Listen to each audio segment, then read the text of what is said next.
IPL 2025 সালে হচ্ছেটা কি ভাই? যে দলগুলো কোনোদিনও আইপিএলই জিতেনি সেই দলগুলো টপ 3-তে আছে। পয়েন্টস টেবলে টপ 3-তে আছে ভাই তিনটে দল যারা কোনোদিনও আইপিএলই জিতেনি। এক নম্বর হচ্ছে রয়্যাল চ্যালেঞ্জার্স বেঙ্গালুরু, 2 নম্বর হচ্ছে পাঞ্জাব কিংস এবং 3 নম্বর হচ্ছে দিল্লি ক্যাপিটালস। এই তিনটি দল টপ 3-তে আছে ভাই পয়েন্টস টেবলে। দেখে ভাই সত্যি আমার খুবই ভালো লাগছে কি এরা কোনোদিনও আইপিএল জিতেনি এবং আইপিএল 2025 সালটা তাদের জন্য খুবই সুন্দর যাচ্ছে।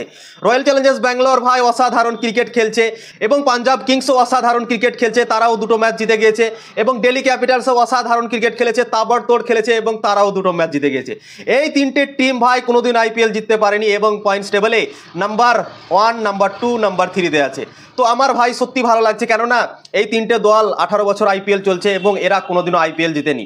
তো আমি চাইবো কি ভাই কিছু একটা করে দেখাক এই তিনটে দল, যেমন মুম্বাই, চেন্নাই, কলকাতা।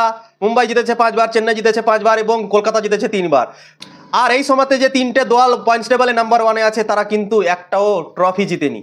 তো ভাই সত্যি ভালো লাগছে দেখে পয়েন্টস টেবলটা, এরা ভালো পারফরমেন্স করছে আইপিএল 2025 সালে। রয়্যাল চ্যালেঞ্জার্স ব্যাঙ্গালোর দুটো ম্যাচ জিতেছে এবং দিল্লি দুটো ম্যাচ জিতেছে, তারপর পাঞ্জাবও দুটো ম্যাচ জিতে গিয়েছে। তো ভাই সত্যি অসাধারণ ক্রিকেট খেলেছে এই তিনটে দল। তো এই তিনটে দল এখন পর্যন্ত ভাই একটাও ম্যাচ এখন পর্যন্ত হারেনি, দুটো দুটো করে খেলেছে, দুটো দুটো করেই তারা জিতে গিয়েছে।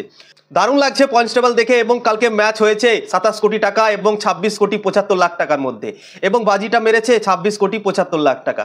মানে আমি বলতে চাইছি লখনৌ আর পাঞ্জাবের মধ্যে ম্যাচ হয়েছে। ঋষভ পান্তকে 27 কোটি টাকায় কিনে নিয়েছিল লখনৌ সুপার জায়ান্টস এবং শ্রেয়স আইয়ারকে 26 কোটি 75 লাখ টাকায় কিনে নিয়েছিল পাঞ্জাব কিংস। এই দুজনের লড়াই ছিল এবং এই দুজনের লড়াইয়ে একতরফা তাদের ঘরের মাঠে গিয়ে পাঞ্জাব কিংস লখনৌ সুপার জায়ান্টসকে হারিয়ে দিয়েছে। লখনৌতে ম্যাচ হচ্ছিল এবং লখনৌ সুপার জায়ান্টস নিজের ঘরের মাঠে একতরফা হেরে গেল এবং 27 কোটির প্রচণ্ড চর্চা হচ্ছে, কেননা 27 কোটির প্লেয়ার ঋষভ পান্ত ভাই এখন পর্যন্ত জ্বলে উঠতে পারেনি এবং খুবই খারাপ পারফরমেন্স তার হচ্ছে। তিনটে ম্যাচ খেললো লখনৌ সুপার জায়ান্টস এবং ঋষভ পান্তের স্কোর হচ্ছে প্রথম ম্যাচে 0-6 বলে এবং দ্বিতীয় ম্যাচে 15 বলে 15 রান করেছিল এবং কালকের ম্যাচে পাঞ্জাবের বিপক্ষে 5 বলে মাত্র 2 রান করেছে। এবং ঋষভ পান্তের উপরে ভাই প্রশ্নই প্রশ্ন এখন কি 27 কোটি টাকার প্লেয়ার, সব থেকে দামি প্লেয়ার আইপিএলে, করছেটা কি? তাকে এত টাকা দিয়ে কিনে কি লাভ ভাই, যে পারফরমেন্সই করতে পারবে না। এখন পর্যন্ত 3টে ম্যাচে 17 রানই করেছে টোটাল। তো অনেক প্রশ্ন ঋষভ পান্তের উপরে উঠছে এবং শ্রেয়স আইয়ারের তারিফ হচ্ছে। শ্রেয়স আইয়ারকে যে 26 কোটি 75 লাখ টাকায় কিনেছে সেটা ভাই ঠিক মনে হচ্ছে ডিসিশন, কেননা শ্রেয়স আইয়ার দুটো ম্যাচ নিজের ক্যাপ্টেন্সিতে পাঞ্জাবকে জিতিয়ে দিয়েছে এবং নিজের ব্যাট থেকেও ভাই প্রথম ম্যাচে 97 রান করেছিল নট আউট এবং দলকে ম্যাচ জিতিয়েছিল এবং দ্বিতীয় ম্যাচেও 30 বলে লখনৌর বিপক্ষে 52 রান করেছে এবং নট আউট থেকেছে। তো শ্রেয়স আইয়ার আইপিএল 2025-এ এখন পর্যন্ত আউটই হয়নি, দুটো ম্যাচ খেলেছে, দুটোতেই নট আউট থেকেছে এবং অসাধারণ ক্রিকেট খেলেছে। শ্রেয়স আইয়ার 2 ম্যাচে 149 রান করে ফেলেছে এখন তাক এবং সে একবারও আউট হয়নি। তো দারুণ লাগছে ভাই, পাঞ্জাব কিংস অসাধারণ পারফরমেন্স করছে শ্রেয়স আইয়ারের ক্যাপ্টেন্সিতে। শ্রেয়স আইয়ার আইপিএল 2024 সালে ক্যাপ্টেন ছিল কলকাতার এবং কলকাতাকে চ্যাম্পিয়ন করেছিল, কিন্তু সেই চ্যাম্পিয়ন ক্যাপ্টেন পাঞ্জাব গিয়ে পাঞ্জাবের ভাই কিসমতি ভাই বদলে দিতে পারে এরকম মনে হচ্ছে প্রথম দুটো ম্যাচ দেখে। তো দারুণ লাগলো কালকের ম্যাচ, একতরফা হারিয়ে দিল।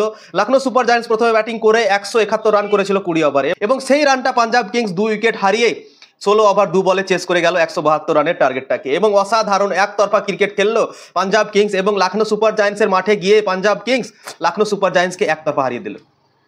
অসাধারণ লাগলো ভাই কালকের ম্যাচ এবং পাঞ্জাব কিংসকে দেখে ভাই ভালোই লাগছে, অসাধারণ লাগছে কি তারা এত সুন্দর পারফরমেন্স করছে। এবং ব্যাঙ্গালোর এবং দিল্লি এই তিনটে দল ভাই আমার খুবই ভালো লাগছে কি এই তিনটে দল ভালো পারফরমেন্স করছে এবং তারা কোনোদিনও কাপ জেতেনি। তো দেখা যাক কি হয়, এই তিনজনের মধ্যে কি কাপ জিততে পারবে আইপিএল 2025 সালে।